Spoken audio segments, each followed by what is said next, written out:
Guys, CC Belly here. This is part 3 of Go Bag Survival Kit. This is basically what I would carry in a day in the woods.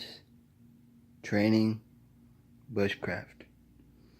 First, I have a camel bag for water. I have some side cuts for wire and thorns and things I may encounter. I have a flat file, a triangle file, and a circular file.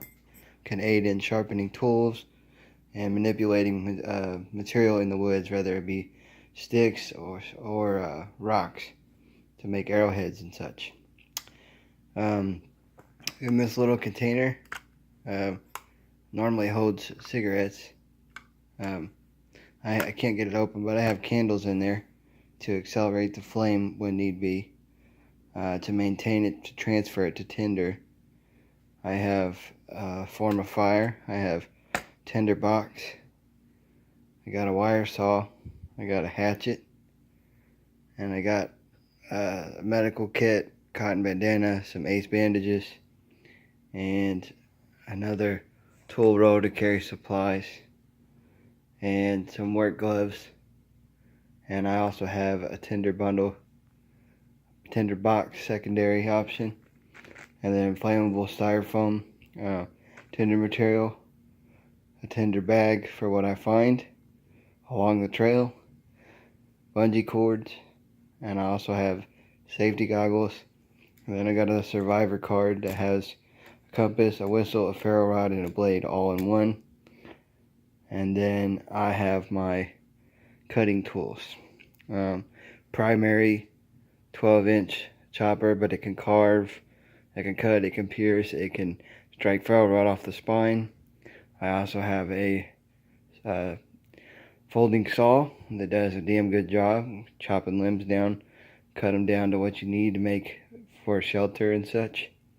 I have another tool that can aid in carving, but it's also got a nice tip for a ferro rod. And these two tools also can strike a ferro rod. Secondary note that if you have a multi-tool, there's many functions in a multi-tool that can strike a ferro rod. So not every knife that you have needs to have a 90-degree spine. Some blades do, some don't. But at the end of the day, you can always use your blade to strike your ferro rod in an emergency. So just wanted to side note that. But the most important, and I think most essential tool that anyone could use would be a hatchet. You could carve, you could chop, you could split. And these little holes here, those aren't for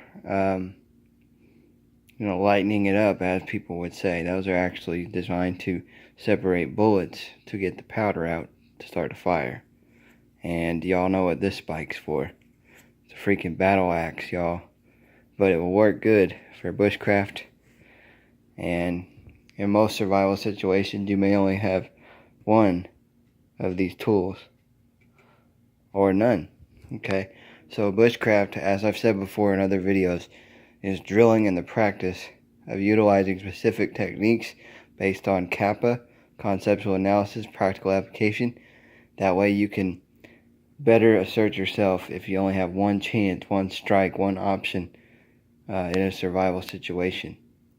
You will always have your favorites of whatever you choose to load out. But this here is the level 3, and this is just a day in the woods.